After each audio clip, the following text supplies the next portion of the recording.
The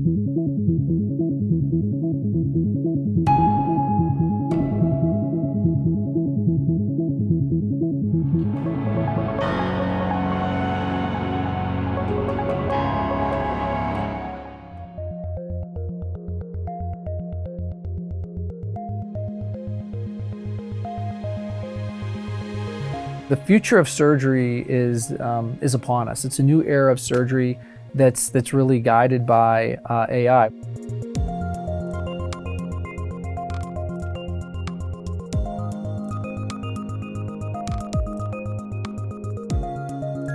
As the surgeon is conducting the surgery, we can walk them through, here are the 8 steps that the literature would suggest that you do in order and how long it should take for that surgery. So you're providing them a real-time roadmap, and then along the way you're identifying structures like no-fly zones. Don't go here.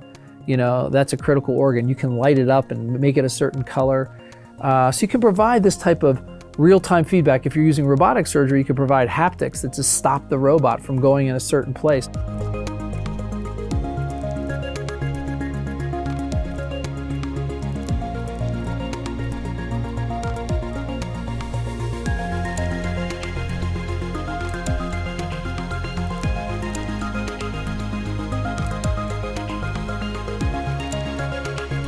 So we took 13 million colonoscopy videos and we used that to train a machine learning or an AI algorithm to identify these polyps. And we've got it now to the point where it's 99.7% sensitive, meaning it picks it up almost 100% of the time.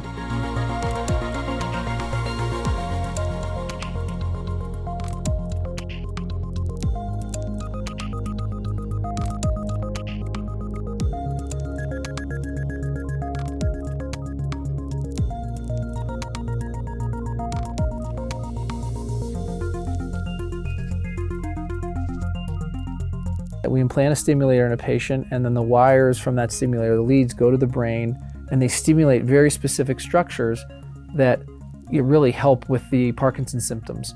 And it takes a person that has all these muscle spasms and it calms them down, and so they can live a normal life.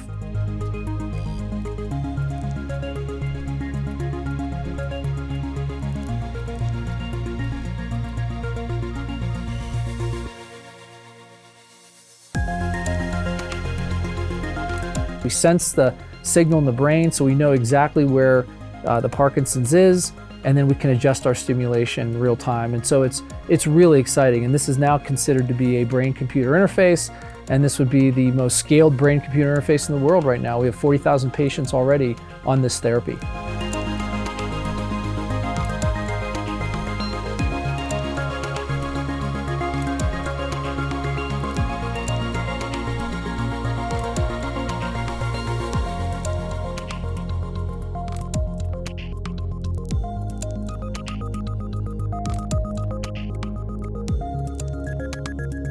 We have a little device that just goes under the skin, not considered a surgical procedure. In many cases, you don't even need a stitch. It Bluetooths to your phone into the cloud, and we really can monitor. It's like a little angel on your shoulder watching over you and determining, do you have AFib today? And alerting your physician that they need to reach out, and maybe you need to start taking your meds again. Maybe you need to increase the dosage. But in the flip side, when the AFib's gone, you can stop the meds.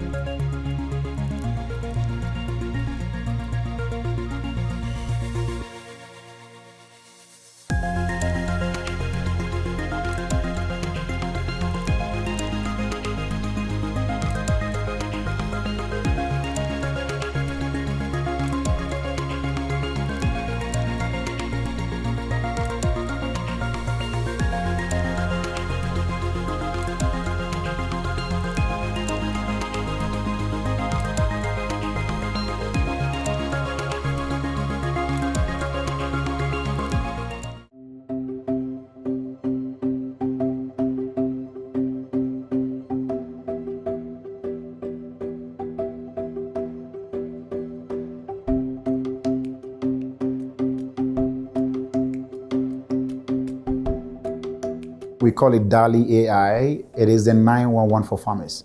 It speaks 27 languages. 20 of those languages are African. DALI delivers information in the language that people understand. So we support, in Ghana, for instance, Twi, Ewe, in Kenya, Swahili, in Nigeria, Yoruba. Research shows if you give information to people in the language that they understand, adoption goes up by up to 60%. So just by merely giving information to farmers in the language they understand, they're able to adopt.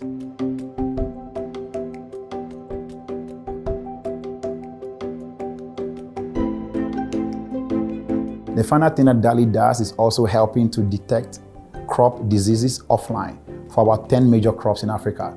So cassava, which is a major staple, cocoa, coffee, and many others. So an extension officer can go into the field, take pictures of what is happening on the ground, and in real time know the disease that is there and also make recommendations.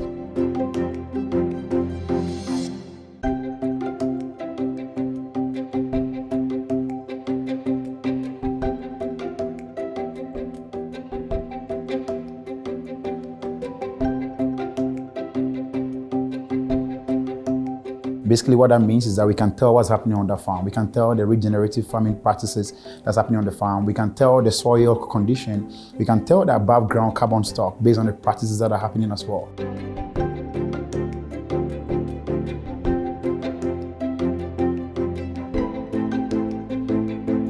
Organic fertilizer has been invented many, many years ago. High quality seeds, solar irrigation, all these things are already there.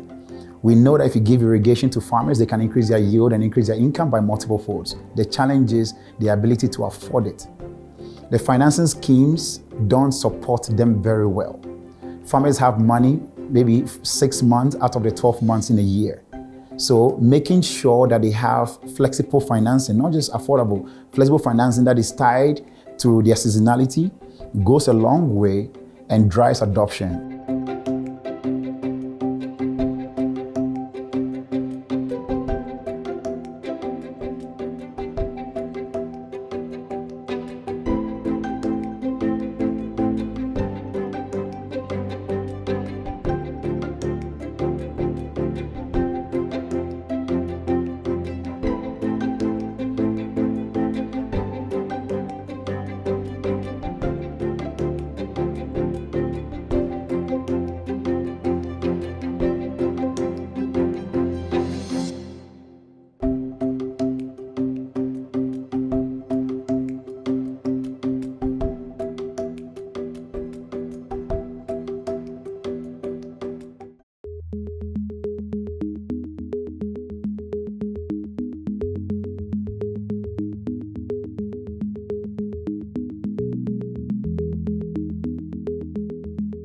On average, most people at work spend more than half of their time in meetings where very little gets done. And oftentimes people walk away more depressed than they were when they came in. I think the point of meeting is to do, to bond, to learn, or to create. And we don't need to do that together every day. We need to do it together about once a week. There's an emerging body of evidence suggesting that the 4-day work week may be an advantage for well-being and work-life balance without any cost to productivity. And in some cases, even benefits to productivity.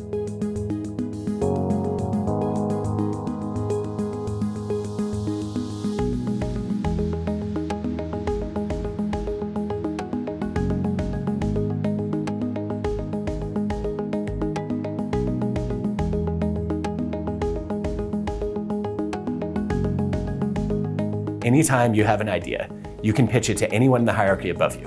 And if one person says yes to it, it gets a green light, and now you can begin to tinker on it. And I think that's a great way to make sure that pilots happen, that people end up experimenting and tinkering and ultimately innovating.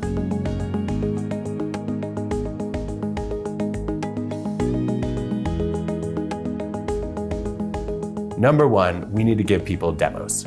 Figure out the skills that are most critical for the job, and then give people a challenge where they can showcase those skills. That's where you really get to see their capabilities.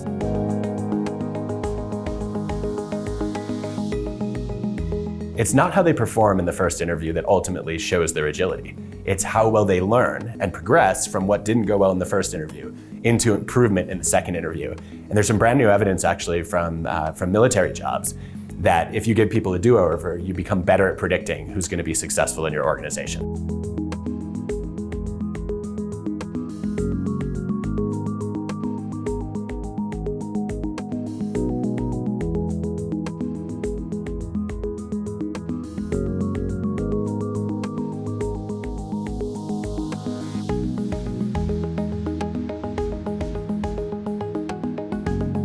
Good news is there's a simple workaround that's been studied for years. It's called brain writing.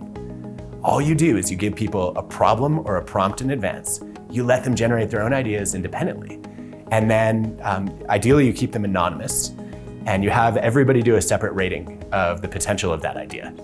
At that point, having gotten independent idea generation and judgment, you bring the group together to evaluate and refine.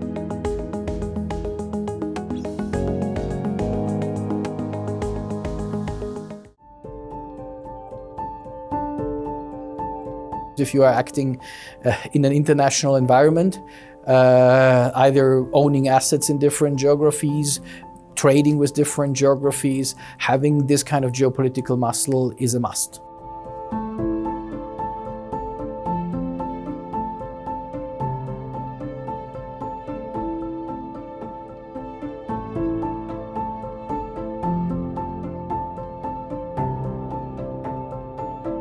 I would say that in the middle of the 2010s, we saw a shift from a world that was still very much imprinted by neoliberalism, free trade, essentially the kind of world of the Bretton Woods system, into a system where tariffs became more important, where conflicts became more important. So yes, there has been, I think, a shift towards a much more geopolitically driven world over the last 5 to 10 years. For many companies, these geopolitical shifts have come when they were relatively unprepared. And there are companies that really point back to the beginning of the war in Ukraine, where they say, well, that's actually a moment where geopolitics hit our agenda. And we know that many companies, for example, lost assets in Russia after that conflict. So I think companies need to prepare for a new reality.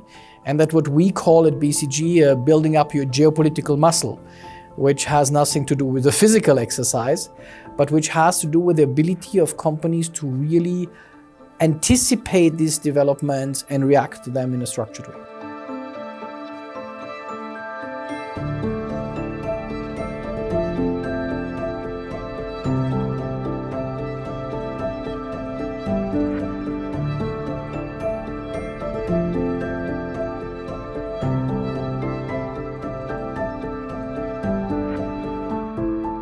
There are companies who have a team of geopolitical experts who look at the development of the trade landscape, who look at the development of international relations, who use scenario planning, wargaming, to really look at how can they position different geographies, who also make sure that in their decision-making, you don't just look at discounted cash flow analyses, but you also look at geopolitical risk. So that's what I would say is a capability and ability base of a geopolitical muscle. And then there are actions like, well, how much do you diversify your supply chain? How do you ensure that you have a supply chain resilience? I think these are the two elements which we describe as a geopolitical muscle. On one side, the ability, and on the other side, the action. Don't just focus on what happens short term, but keep the long term in your area of attention. I think we tend to be too much impacted by what's happening today and tomorrow and the day after. Now, if you're a well-versed CEO, you have to talk about 2 or 3 futures. You need to think in scenarios. You need to have alternative images of the future to be prepared for, I would say, the increase of exogenous shocks, which are part of the reality in which we are.